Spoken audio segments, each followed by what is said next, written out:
भी आएगा, प्यासे के पास चलकर समंदर भी आएगा, तो थक कर ना बैठे मंजिल के मुसाफिर, मंजिल भी मिलेगी और मिलने का मजा भी आएगा। साथियों, मैं अपने शब्दों की शुरुआत ब्रिटानिया के उस हुकूमत विंस्टन चर्चिल के उस वाक्य से करना चाहूँगा, जब उसने कहा कि भारत आज़ादी के लिए तो लड़ रहा है, इसे आज़ादी भी मिल जाएगी, लेकिन ये अपने पाँव पे 50 साल से ज़्यादा खड़ा नहीं रह सकता है, इसके टुकड़े टुकड़े हो जाएंगे। मैं आज इस मंच से खड़ा होकर कह सकता हूँ कि अगर हिंदुस्तान को किसी ने बचाया है, हिंदुस्तान को किसी ने एक रखा है, हिंदुस्तान को किसी ने जोड़ा है, हिंदुस्तान को किसी को अधिकार दिया है, हर आदमी को समानता से देखा है, तो मुझे लगता है कि वो इस हिंदुस्तान का संविधान है। और इस संविधान को मनाने वाले, महत्वपूर्ण भूमिका निभाने वाले अम्बेडकर साहब, आज मैं उन्हें नमन करता हूं कि आप और हम सब लोग अगर यहाँ बैठे हैं, बोल पा रहे हैं, अच्छी बात रख पा रहे हैं, अच्छा खाना खा पा रहे हैं, महिलाओं अगर अपने अधिकार की बात कह पा रही है, तो मुझे लगता है कि इसमें सबसे बड़ा रोल बी आर अम्बेडकर साहब का है।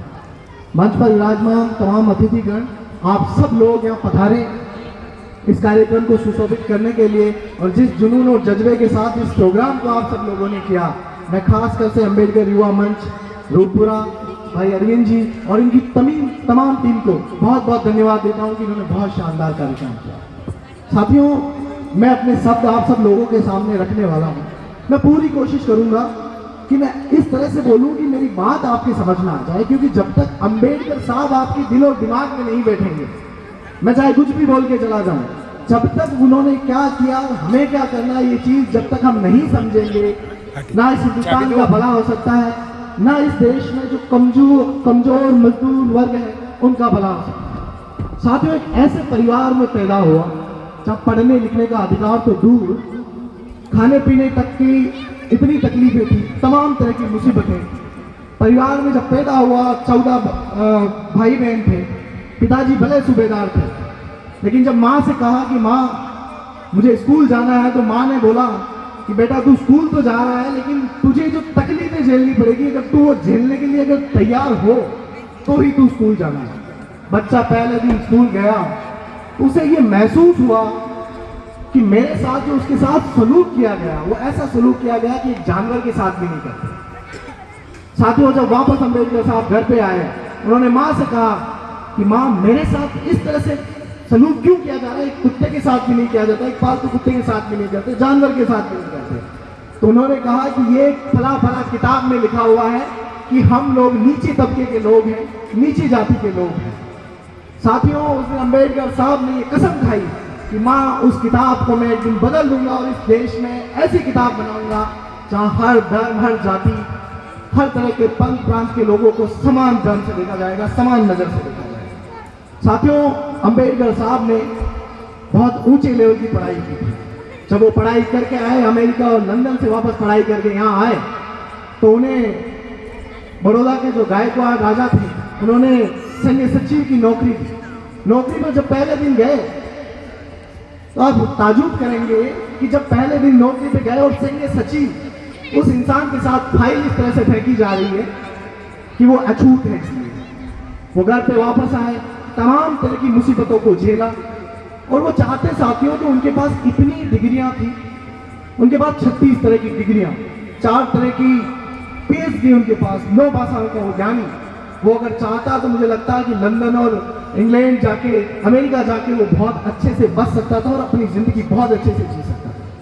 लेकिन उन्होंने ये ठाना कि मैं यही रहूंगा।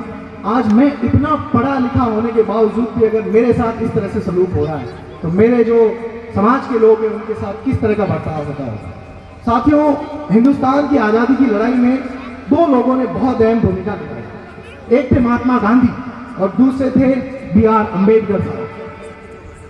गांधी जी ने अंग्रेजों से लड़ाई में बहुत बड़ी भूमिका निभाई, लेकिन जब बात अम्बेडकर और गांधी की आती है, तो अम्बेडकर साहब उनसे कहते हैं कि आप अंग्रेजों से इस देश को मुक्त कराना चाहते हैं, लेकिन हमारे साथ जो सदियों से जुर्म होता आ रहा है, उससे कौन मुक्त कराएगा हम सब लोगों को।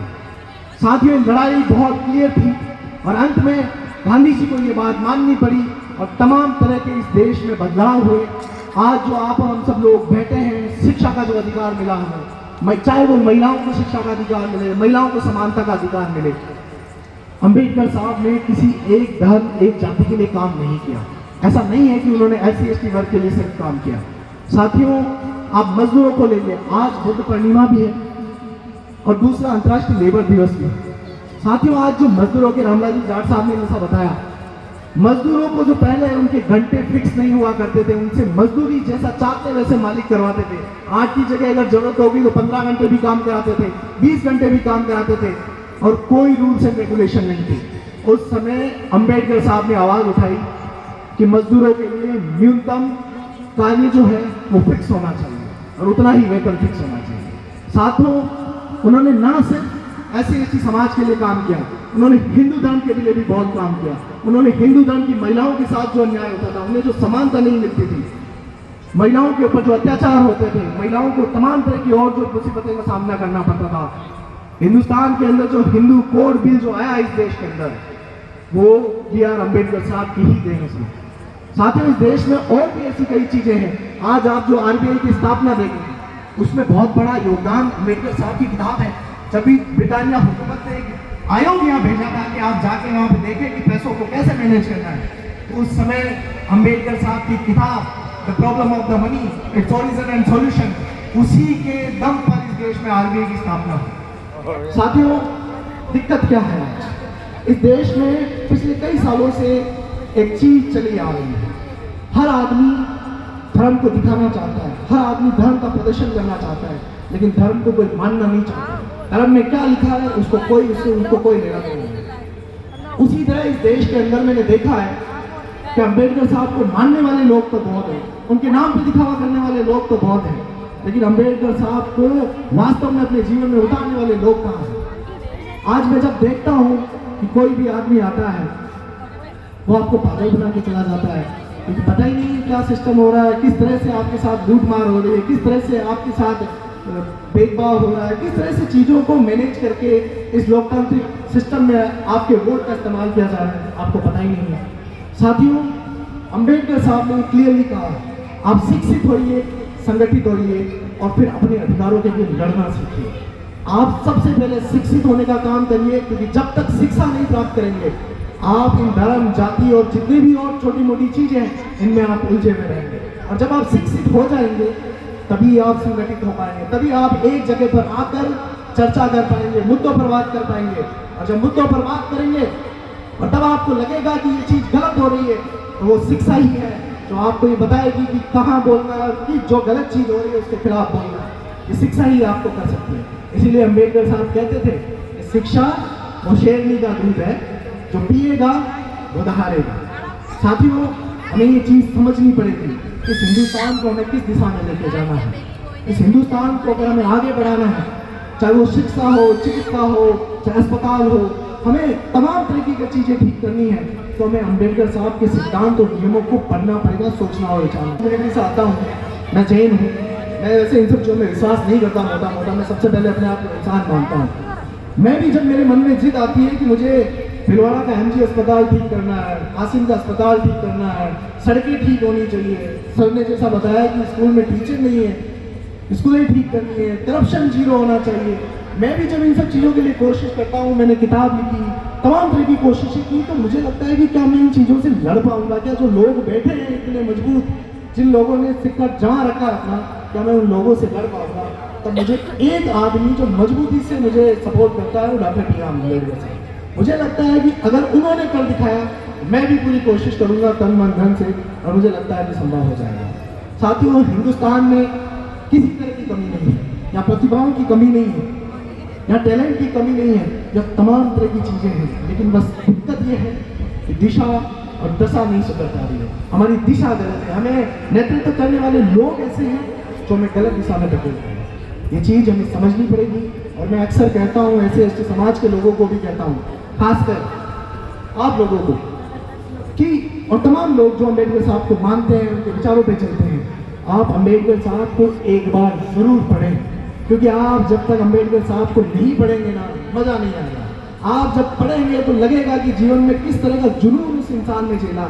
चाहता तो किसी विदेश में जाके ऐसी आलीशान वाली जिंदगी जी सकता था, लेकिन उन्होंने नहीं चुना। उन्होंने आप सब लोगों के लिए लड़ना उचित समझा। और आप जो आज अच्छी स्कूल कॉलेज और तमाम तरह की चीज़ें कर पा रहे हैं, उस इंसान का आप कर्ज कभी नहीं चुका पाएंगे साथियों। हिंदुस्तान में मैं अक्सर कहता हूँ कि हमें विद्यार्थी बदलने की ज़रूरत नहीं है, हमें स्कूल बदलने की ज़रूरत है, हमें रास्ते बदलने की ज़रूरत नहीं है, हमें दिशा और दशा बदलने की ज़रूरत है, हमें सैनिक बदलने की ज़रूरत नहीं है, हमें हथियार बदलने की ज़रूरत है, और हमें संसद और सांसद बदलने की ज़रूरत नहीं है, हमें सबसे पहले हमारी नीयत बदलने की ज़रूरत है। और जब तक हम ये नीयत करेंगे, मुझे लगता है कि 70 सालों में जो चीज़ें होती आ रही है होती रहेगी, आप सब लोगों के साथ अन्याय होता रहेगा। और मैं फिर कहता हूँ, आपके पास शिक्षा के अलावा और कोई चारा नहीं है, इस चीज़ को आप अच्छे से गांठ बांध लीजिए, क्योंकि ना तो आपके पास राजनीतिक रसूख है, ना आपके पास पैसा है, ना आपके पास जमीन है, ना आपके पास रिसोर्सेज है। एक चीज़ जो है आप वो कर सकते हैं, वो है शिक्षा। जितना आप शिक्षित होंगे वही एक रास्ता है अपने आप को मजबूत करने का, अपने समाज को मजबूत करने का, इस समाज को देश को मजबूत करने का। धन्यवाद साथियों। अगर मुझसे कोई त्रुटि हो गई तो मैं माफी चाहता हूँ। आप सब लोगों ने मुझे सुना, उसके लिए आपका बहुत बहुत धन्यवाद। Thank you. जय हिंद, जय भारत, जय भीम।